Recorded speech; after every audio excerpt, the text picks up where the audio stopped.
Turtle and Hughes presents The Power of Partnerships.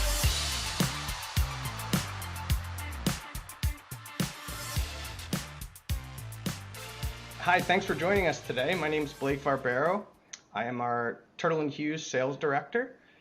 With me today, we have Bev Jennings. She is a board member for us. She's CEO and founder of C Company with an extensive history in supplier diversity at a corporate perspective.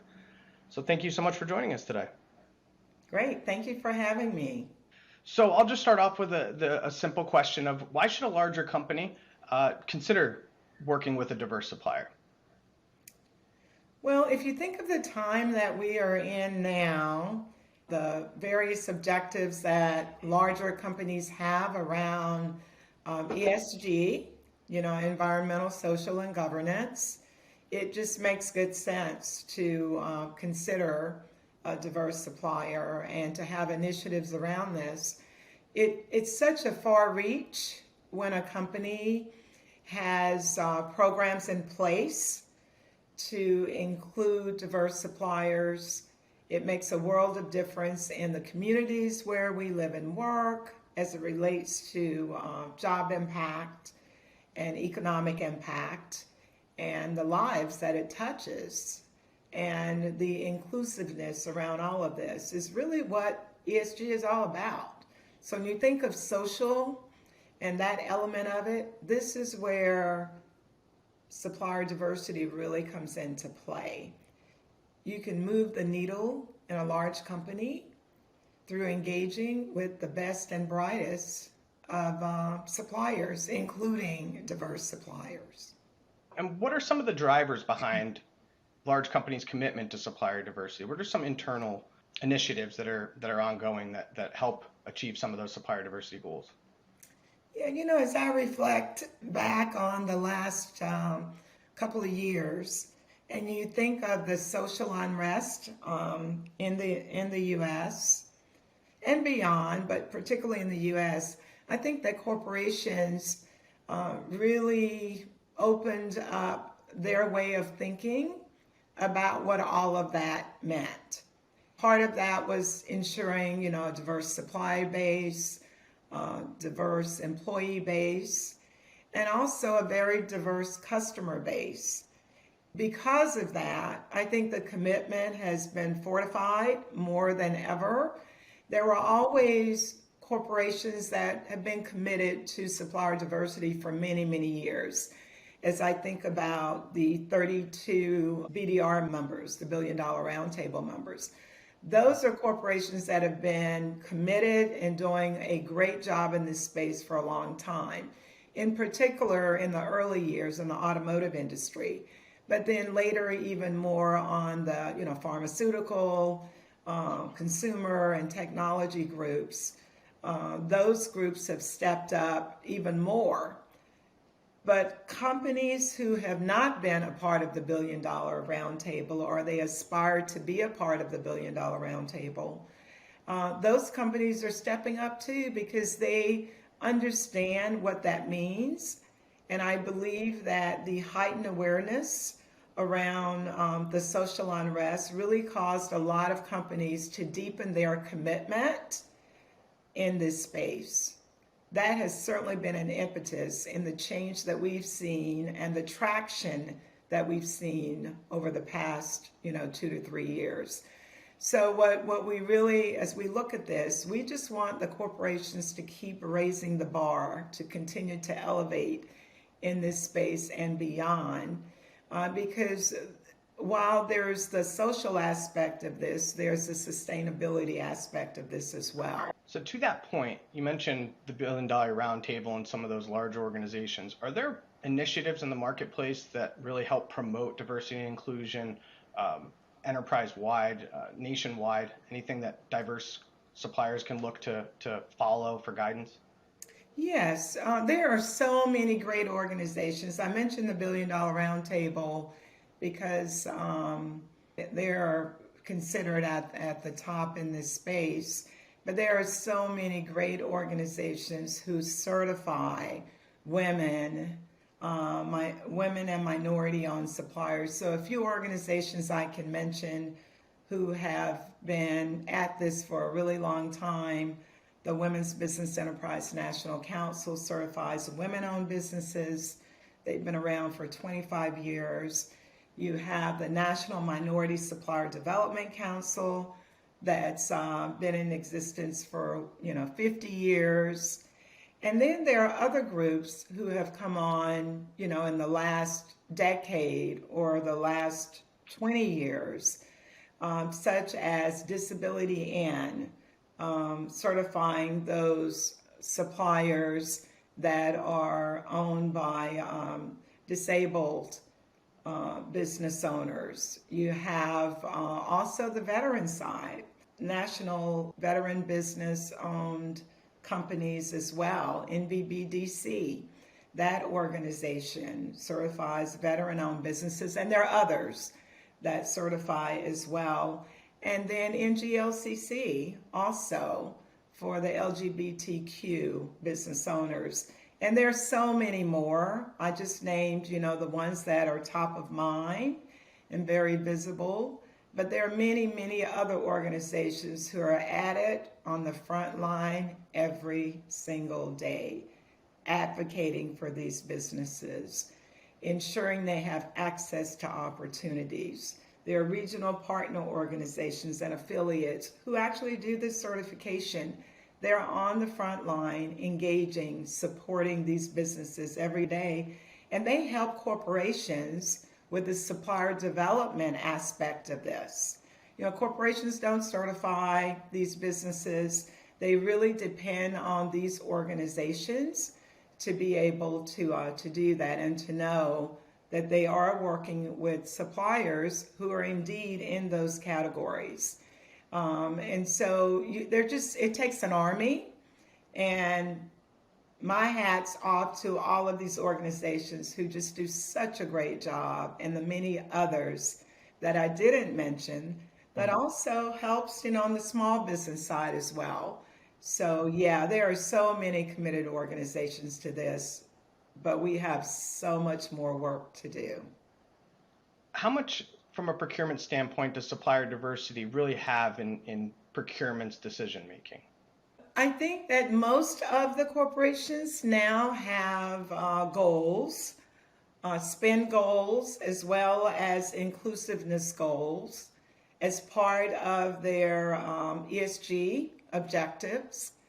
And if I were to say, I think that I know that diverse suppliers, because they are generally smaller than, let's say, a really big company, they're very nimble, they can be a lot more flexible. I find them to be extremely competitive, and they can respond so much more quickly in many cases because the overhead is generally less. So they are ripe for opportunities as those come up after they've been vetted and they get to know the corporations. I always encourage everyone, do your homework, make sure you know what corporation you're going after, study them. There's so much information in the annual reports and other information in LinkedIn, and find out what companies are doing that you can stay on top of what's going on in those companies. So I would say that, when it comes down to all things being equal, sometimes, not always, but sometimes it can be a tiebreaker where a diverse supplier might be awarded business if all else is equal in terms of cost, quality, competitiveness, service, and all of those very important factors that corporations consider as they're doing business, each and every day. Absolutely. So once a diverse supplier, registers on a supplier diversity portal or what have you with a larger firm, what can they do to better position themselves in front of that company once they're one of thousands of diverse suppliers that are registered in a very large network? What are some things that they can do to separate themselves in the eyes of their target company? Great question, Blake. I wish I had the magic bullet. on that, but I can tell you from my years of experience kind of what sets some suppliers apart versus others.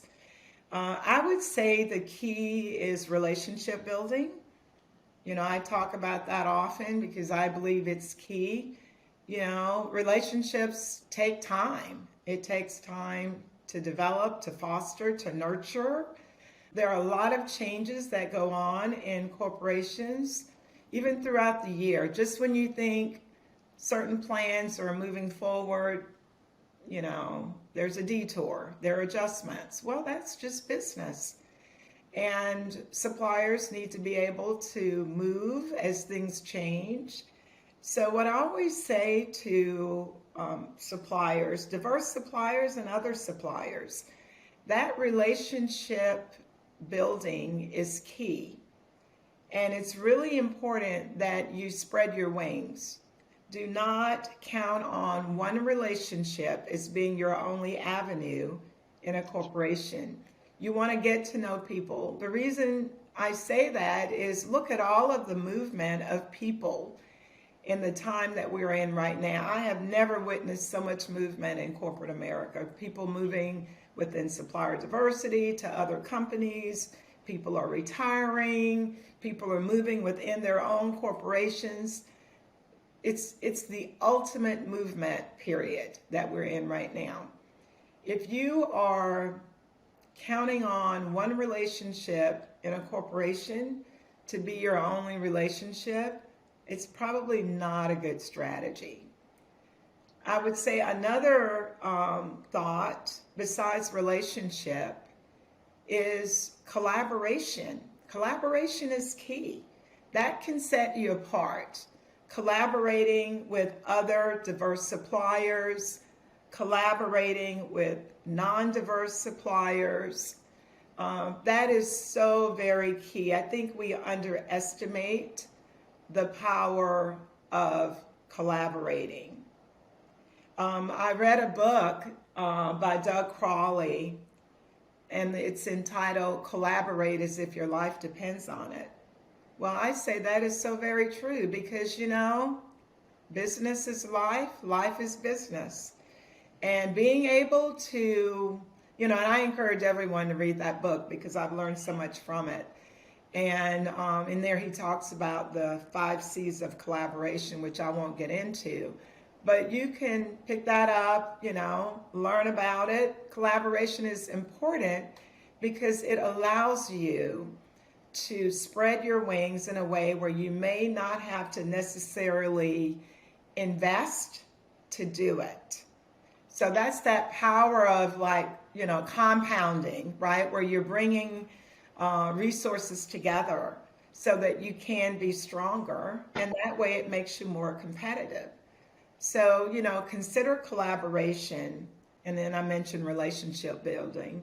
And the third thing I would say that could really set you apart is the way that you go about your business development with that particular company or your target companies. I encourage everyone, not to be a pest, of course, but to connect. It is important to maintain those connections, to do that on some frequency, to be able to offer innovations that maybe a corporation that you've been trying to get into, or even a corporation that you're already into, they need fresh ideas. Supplier-enabled innovation is what many of the corporations and procurement organizations thirst for. They are looking for that from you.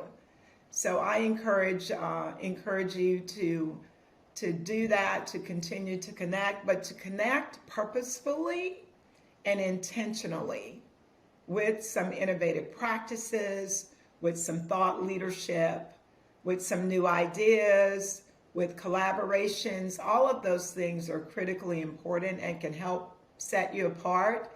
And oh, by the way, I encourage you to always keep that one-page capability statement updated.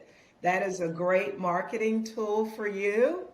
And keep your own website updated because often folks within the corporation will look at that one-page capability statement and then they'll go and take a look at your website. to see what's up. And on LinkedIn too. LinkedIn has really become a very powerful tool to connect. So think of all of those three things. I would say, those three components that I mentioned can definitely make a difference for you. Thanks, Bev, for that. Yeah, it sounds like I'll be going to look up that collaboration book sometime soon to make sure our sales team has that. Yes. Well, thanks so much, Bev, today for taking some time out of your busy day to talk to us. We look forward to talking with you soon. All right, very good. Well, thank you for the time. And my motto in my company, C Company, where I'm founder and CEO, is to see everyone elevate. And I just encourage everyone to do their part in that elevation. So again, thank you for having me. And I'm always happy to talk about this space. It means a lot to me. So thank you.